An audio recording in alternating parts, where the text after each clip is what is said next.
Hi everyone, welcome back to my channel Cam solution for you. कैसे हैं आप सभी स्टूडेंट्स। आज हम पढ़ने वाले हैं क्लास 10th के मोस्ट इम्पोर्टेंट 50 क्वेश्चन साइंस के, जो कि हमारा सब्जेक्ट होगा फिजिक्स। केमिस्ट्री के हम पहले पढ़ चुके हैं, आज हम 50 क्वेश्चन पढ़ेंगे मोस्ट इम्पोर्टेंट फिजिक्स के। तो चलिए शुरुआत करते हैं। सबसे पहला क्वेश्चन देखते हैं। एक गोलीय दर्पण की वक्रता त्रिज्या, यानी कि जो वक्रता त्रिज्या को आर से डिनोट करते हैं, वो होती है 20 सेंटीमीटर। तो उसकी फोकस दूरी क्या होगी। तो वक्रता त्रिज्या दी हुई है और फोकस दूरी आपको निकालनी है, तो मैं निकाल के दिखाती हूँ। देखिए बच्चों, फॉर्मूला होता है आर इक्वल्स टू 2f। ठीक है, तो बच्चों त्रिज्या हम अगर f को इधर ले जाएंगे तो ये आपका पता है ना r/2 हो जाएगा। तो f इक्वल्स टू r आपको दी गई है ना त्रिज्या, तो त्रिज्या आपकी कितनी दी गई है 20 सेंटीमीटर बाय 2। तो जब आप इसको काट दोगे तो आपका सीधा सीधा क्या आ जाएगा 10। तो 10 सेंटीमीटर आपकी, ये फॉर्मूला ध्यान रखिएगा, इससे आपका सारा निकल जाएगा। ओके, ये f जो है, ये r जो है ये त्रिज्या है, और f जो है ये फोकस दूरी है। ओके, तो ये फॉर्मूला आप ध्यान रखिएगा, आपका सीधे सीधा आंसर आ जाएगा 10 सेंटीमीटर। ओके, इस टाइप के क्वेश्चन बच्चों इंपॉर्टेंट होते हैं, तो आप इस टाइप के क्वेश्चन पढ़ना ना भूलें। नेक्स्ट है विद्युत विभवांतर का एसआई मात्रक कितना होता है। तो बच्चों विद्युत विभवांतर का एसआई मात्रक जो होता है वो वोल्ट होता है। धारा मापने में किस यंत्र का प्रयोग करते हैं। तो बच्चों धारा मापने के लिए एमीटर का यूज़ करते हैं, ध्यान रखिएगा। प्रकाश का वेग न्यूनतम, ये क्वेश्चन बच्चों इंपॉर्टेंट है, ध्यान रखिएगा। प्रकाश का वेग न्यूनतम होता है कांच में। कांच का अपवर्तनांक किस रंग के लिए ज़्यादा होता है। तो बच्चों कांच का जो अपवर्तनांक होता है वो बैंगनी रंग के लिए सबसे ज़्यादा होता है। आसमान का रंग किसके कारण नीला दिखाई देता है। प्रकाश के प्रकीर्णन के कारण जो होता है आसमान का रंग जो होता है वो नीला दिखाई देता है। नेक्स्ट क्वेश्चन देखते हैं। 50 सेंटीमीटर फोकस दूरी के अवतल लेंस की क्षमता ज्ञात करनी है। देखिए यहाँ पर फोकस दूरी यानी कि हमें दी गई है, एफ हमें दी गई है, और हमें अवतल लेंस की क्षमता निकालनी है। तो इसके लिए बच्चों देखते हैं क्वेश्चन। देखिए आपको पता है ना कि P इक्वल्स टू 1/f होता है। ठीक है, यानी कि P इक्वल्स टू 1 को हम क्या मानेंगे, 1 सेंटीमीटर में 100 सेंटीमीटर होते हैं। ओके, नाउ नीचे हमारा क्या है, नीचे हमारा सीधे सीधा f है। तो आपको पता है ना कि 100/f। अब बच्चों एक बात ध्यान रखनी है, अगर आपको अवतल लेंस की क्षमता पूछी है तो आपको -f लेना है, जो हमारी फोकस दूरी होगी वो माइनस में होगी। और अगर उत्तल लेंस की पूछी है तो हमारी फोकस दूरी प्लस में होगी, वरना कोई चार्ज नहीं लगाना है। ओके, तो आप देख सकते हैं 100 फोकस दूरी आपको कितनी दी गई है, फोकस दूरी आपकी 50 सेंटीमीटर यहाँ पर आप देख सकते हैं। तो 50 अगर हम लिखेंगे तो आपका काट कर आपका 2 आ जाएगा। तो फोकस दूरी माइनस में, तो आपका -2 आ जाएगा। तो आप देख सकते हैं यहाँ पर -2D है। हीटर का तार किसका बना होता है। तो बच्चों ध्यान रखिएगा, इंपॉर्टेंट क्वेश्चन है। हीटर का तार जो होता है वो नाइक्रोम का बना होता है, नाइक्रोम का बना होता है। ओके, इस टाइप के क्वेश्चन इंपॉर्टेंट है, आप इनको भी ध्यान रखिएगा। नेक्स्ट क्वेश्चन देखते हैं। एक लेंस की क्षमता 1D है तो उसकी फोकस दूरी क्या होगी। तो सिंपल सा क्वेश्चन है, यहाँ पर आप देख सकते हैं 100 सेंटीमीटर होगी। यदि यदि आपतन कोण I और परावर्तन कोण R है तो क्या होगा। तो बच्चों एक चीज हमेशा ध्यान रखिएगा, आपतन कोण हमेशा परावर्तन कोण के बराबर होता है। आपतन कोण परावर्तन कोण के बराबर हो रहा है, जितना आपतन कोण होगा उतना ही परावर्तन कोण होगा, इसलिए हम E=R लिखते हैं। ओके, कहीं भी अगर ये आ जाए तो ध्यान रखिएगा, दोनों एक दूसरे के इक्वल होते हैं। स्पष्ट दृष्टि का न्यूनतम, ये बच्चों इंपॉर्टेंट है, ध्यान रखिएगा। स्पष्ट दृष्टि की जो न्यूनतम दूरी होती है वो 25 सेंटीमीटर होती है। ये क्वेश्चन पूछ लेते हैं पेपर में, और ये भी इंपॉर्टेंट है। नेक्स्ट, किसी दर्पण से आप चाहे कितनी भी दूर खड़े हो, हमेशा उसका प्रतिबिंब जो होता है वो सीधा दिखता है। तो वो मतलब किस टाइप का दर्पण होता है। तो बच्चों वो दर्पण जो होता है समतल या उत्तल दर्पण होता है। उत्तल लेंस की क्षमता होती है, उत्तल लेंस की क्षमता बच्चों हमेशा धनात्मक होती है, और अवतल लेंस की हमेशा ऋणात्मक होती है। लेंस की क्षमता का एसआई मात्रक क्या होता है। बच्चों लेंस की क्षमता जो होती है उसका एसआई मात्रक डायोप्टर होता है। ये भी बच्चों क्वेश्चन इंपॉर्टेंट है।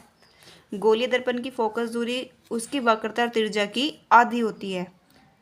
रिमेंबर, गोलीय दर्पण की फोकस दूरी उसकी वक्रता त्रिज्या की यानी FR के आधी होती है। ओके, आपने फॉर्मूला भी पढ़ा है ना। नाक कान और गले के टेस्ट के लिए डॉक्टर जो होते हैं वो किस लेंस का यूज़ करते हैं। तो बच्चों वो होता है अवतल लेंस। ओके, फ्लेमिंग के बाएं हाथ के नियम किस लिए करते हैं। तो बच्चों चुंबकीय बल की दिशा ज्ञात करने के लिए फ्लेमिंग के बाएं हाथ का नियम का यूज़ करते हैं। और मैं आपको बता देती हूँ, दाएं हाथ का जो नियम का यूज़ होता है, आपने पढ़ा होगा, दाएं हाथ का जो नियम होता है वो जो होता है धारा की दिशा ज्ञात करने के लिए करते हैं। धारा की दिशा ज्ञात करने के लिए दाएं हाथ का यूज़ करते हैं। और बच्चों एक होता है अंगूठे का नियम, और जो वो अंगूठे का नियम होता है वो बच्चों हमारा चुंबकीय क्षेत्र की दिशा ज्ञात करने के लिए करते हैं, चुंबकीय क्षेत्र की दिशा ज्ञात करने के लिए। ओके, आई होप आपको समझ आ रहा होगा। नेक्स्ट क्वेश्चन देखते हैं। यदि वायु के सापेक्ष कांच का अपवर्तनांक 3/2 है तो कांच के सापेक्ष वायु का अपवर्तनांक कितना होगा? बहुत ही ईजी है और बहुत ही इंपॉर्टेंट है। देखिए, वायु के सापेक्ष कांच का अपवर्तनांक, तो बच्चों देखो ये n तो अपवर्तनांक हो जाएगा।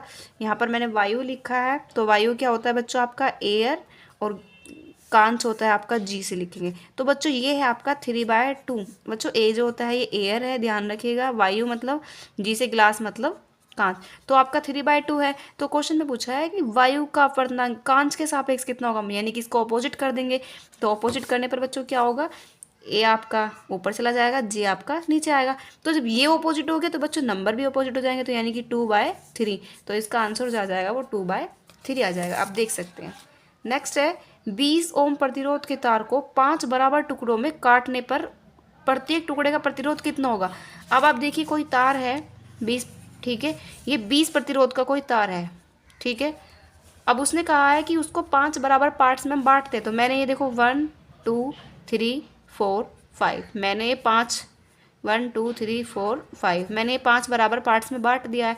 तो उसने पूछा है कि प्रत्येक टुकड़ों का प्रतिरोध कितना होगा। इतना इजी क्वेश्चन है। अब आप देखिए सबका इक्वल होना है पहली बात, तो 4 4 4 4 4 4 पंजे 20, 4 5 जे 20। तो सीधी सी बात है कि इसका आंसर कितना जाएगा 4 ओम। नेक्स्ट क्वेश्चन देखते हैं। 1 सेंटीमीटर फोकस दूरी वाले उत्तल लेंस की क्षमता क्या होती है। तो बच्चों उसकी होती है 1D। ध्यान रखिएगा, अवतल लेंस से परावर्तन के बाद किस बिंदु से होकर गुजरती है। तो बच्चों ये F बिंदु से होकर गुजरती है। आप देखा ना, तो हम मतलब कोई भी लेंस लगा होता है तो परावर्तन के बाद जो किरणें होती है वो वापस मुड़ जाती हैं F बिंदु पर। आभासी प्रतिबिंब क्या होता है। तो बच्चों आभासी प्रतिबिंब जो होता है वो सीधा होता है।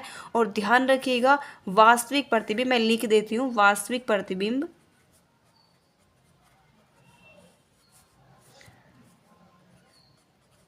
इसका जस्ट ऑपोजिट होता है, वो होता है बच्चों उल्टा। ओके, नाउ इंद्रधनुष का बनना किस पर आधारित है। तो बच्चों इंद्रधनुष जो बनता है ना, आपने देखा रेनबो टाइप, जो बच्चे बोलते हैं कि रेनबो का जब बारिश पड़ने वाली होती है तो वो प्रकाश का वर्ण विक्षेपण के कारण होता है। नेक्स्ट, दांतों के बड़े प्रतिबिंब को देखने के लिए किस लेंस का यूज़ करते हैं। अभी मैंने जस्ट पीछे क्वेश्चन कराया था कि डॉक्टर किस लेंस का यूज़ करते हैं। तो बच्चों अवतल लेंस का यूज़ करते हैं, ध्यान रखिएगा। जब नेत्र निकट स्थित वस्तु को स्पष्ट नहीं देख पाते तो वो कौन सा दोष होता है। ये आपने दूरदृष्टि दोष, निकट दृष्टि दोष एग्जाम के लिए पढ़ा होगा, टीचर्स ने पढ़ाया होगा। ये काफ़ी बड़ा और काफ़ी अच्छा क्वेश्चन है, तो ध्यान रखिएगा। दूरदृष्टि दोष, दूरदृष्टि दोष ऐसा दोष होता है जिसमें मनुष्य जो होता है वो निकट स्थित, जो निकट होती है वस्तु उसको तो देख नहीं पाता लेकिन पास की देख पाता है, दूर की सॉरी। नेक्स्ट है चंद्रमा पर खड़े अंतरिक्ष यात्री को आकाश का रंग कैसा दिखाई देता है। तो बच्चों ध्यान रखिएगा, चंद्रमा पर जो मतलब अंतरिक्ष यात्री होते हैं उनको जो चंद्रमा सॉरी आकाश दिखाई देता है वो काला दिखाई देता है। नेक्स्ट क्वेश्चन देखते हैं बच्चों। जरा दूरदर्शिता वाले पीड़ित व्यक्ति को किस प्रकार के लेंस यूज़ करना चाहिए। तो बच्चों सबसे पहले ये समझते हैं कि जरा दूरदर्शिता होता क्या, ये कैसा रोग है। तो ध्यान रखिएगा, जिस व्यक्ति को ना ही तो पास की वस्तु पास दिखती है और ना ही दूर की वस्तु पास दिखती है, तो जिस व्यक्ति के अंदर ऐसा दोष होता है उसको बोलते हैं जरा दूरदर्शिता दोष। और ये जो लोग होते हैं इनको बाईफोकल यानी द्विफोक्सी लेंस का यूज़ करते हैं। इसमें क्या होता है, लेंस जो होता है मतलब बाहर की तरफ से, मतलब 2 टाइप के लेंस होते हैं इसके अंदर उत्तल भी और अवतल भी, दोनों टाइप के लेंस होते हैं। तो ये जो लेंस होता है इसको बाईफोकल लेंस बोलते हैं। नेत्र की समझन क्षमता कम होने पर क्या उत्पन्न होता है। तो जब नेत्र की समझन क्षमता उत्पन्न हो जाती है तो जरा दूरदृष्टि दोष उत्पन्न होता है, यानी कि उसके अंदर उसको दिक्कत होने लगती है, ना उसको दूर का दिखता है ना उसको पास का दिखता है। सूर्योदय और सूर्यास्त के समय सूर्यलाल क्यों पड़ जाता है। तो उसका रीज़न ये होता है बच्चों की वायुमंडल के जो कण होते हैं ना वो नीले रंग को सबसे ज़्यादा प्रकीर्णित करने लगते हैं, जिससे क्या होता है कि सूर्य जो होता है वो लाल दिखने लगता है। तारों को टिमटिमाना किस सिद्धांत पर आधारित होता है? तो तारे जब टिमटिमाते हैं ना, वो जो सिद्धांत होता है अपवर्तन का सिद्धांत होता है। किस लेंस को अपसारी लेंस कहते हैं? तो अवतल लेंस को बच्चों अपसारी लेंस कहते हैं। निर्वात में प्रकाश की चाल कितनी होती है? बच्चों ये क्वेश्चन इंपॉर्टेंट है, ध्यान रखिएगा। निर्वात में जो प्रकाश की चाल होती है वो 3 × 10⁸ मीटर पर सेकंड होती है। तेल लगा कागज़ कैसा होता है? तो बच्चों जो तेल लगा हुआ कागज़ होता है ना, वो पारभाषक होता है। हीरे का अपवर्तनांक जो होता है बच्चों 2.42 होता है, ध्यान रखिएगा। किसी विद्युत बल्ब पर 660 वाट और 660 वोल्ट है, तो बल्ब फिलामेंट का प्रतिरोध बताओ। तो बच्चों इसका आंसर होगा 11। नेक्स्ट देखते हैं बच्चों, काल्पनिक प्रतिबिंब कैसा होता है? तो ध्यान रखिएगा, काल्पनिक प्रतिबिंब सीधा होता है। एम्पियर सेकंड किसका मात्रक है? आवेश का जो मात्रक होता है वो एम्पियर सेकंड होता है। चुंबकीय क्षेत्र की तीव्रता का मात्रक कैसा होता है? न्यूटन पर एम्पियर मीटर जो होता है वो चुंबकीय क्षेत्र की तीव्रता यानी कि स्पीड का मात्रक होता है। नेक्स्ट, उत्तल लेंस कैसा होता है? तो बच्चों जो उत्तल लेंस होता है वो किनारों की अपेक्षा बीच में से मोटा होता है। मतलब जो लेंस होता है ना, वो किनारों पर से तो थोड़ा पतला होगा और बीच में से जो होता है वो मोटा होता है। अवतल लेंस का आवर्धन, जिसको m से डिनोट करते हैं, वो किसके बराबर होता है? तो ध्यान रखिएगा, अवतल लेंस का आवर्धन होता है v/u, यानी कि m=v/u बन जाएगा।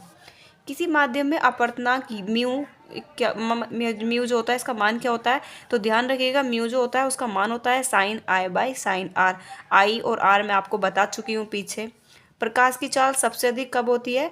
ध्यान रखिएगा, प्रकाश की चाल निर्वात में सबसे अधिक होती है और कांच में सबसे कम होती है, मैं आपको पीछे बता चुकी हूँ। निर्गत किरण व अभिलंब के बीच के कोण को क्या कहते हैं?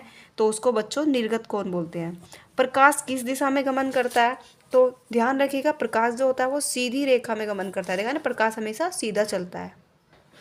नेक्स्ट क्वेश्चन देखते हैं, प्रकाश किस प्रकार की तरंग है? तो ध्यान रखिएगा, अनुप्रस्थ तरंग होती है। यदि आपतन कोण 60 डिग्री है तो परावर्तन कोण कितना होगा? तो ध्यान रखिए, मैंने जस्ट अभी आपको बताया था कि आपतन कोण जो होता है वो परावर्तन कोण के बराबर होता है। जितना आपतन कोण होगा उतना परावर्तन कोण होगा। तो यहाँ पर आपतन कोण आपको 60 डिग्री दिया है, तो आपका परावर्तन कोण भी 60 डिग्री होगा। श्वेत प्रकाश में कितने रंग होते हैं? तो बच्चों श्वेत प्रकाश में 7 रंग होते हैं। उत्तल दर्पण में किस प्रकार का प्रतिबिंब बनता है? उत्तल दर्पण में सीधा और छोटा प्रतिबिंब बनता है, और इसका उल्टा हो जाएगा, टेढ़ा और छोटा से बड़ा, और सीधे से आपको समझ आएंगे। अवतल दर्पण के किस प्रकार का प्रतिबिंब बनता है? अवतल दर्पण में जो बनता है सीधा और बड़ा प्रतिबिंब बनता है, उत्तल में छोटा और अवतल में बड़ा। आई होप बच्चों आपको ये वीडियो समझ में आई होगी। अगर आपको हमारी वीडियो समझ आई है तो प्लीज़ हमारे चैनल को लाइक करें, शेयर करें, सब्सक्राइब करें। Thank you.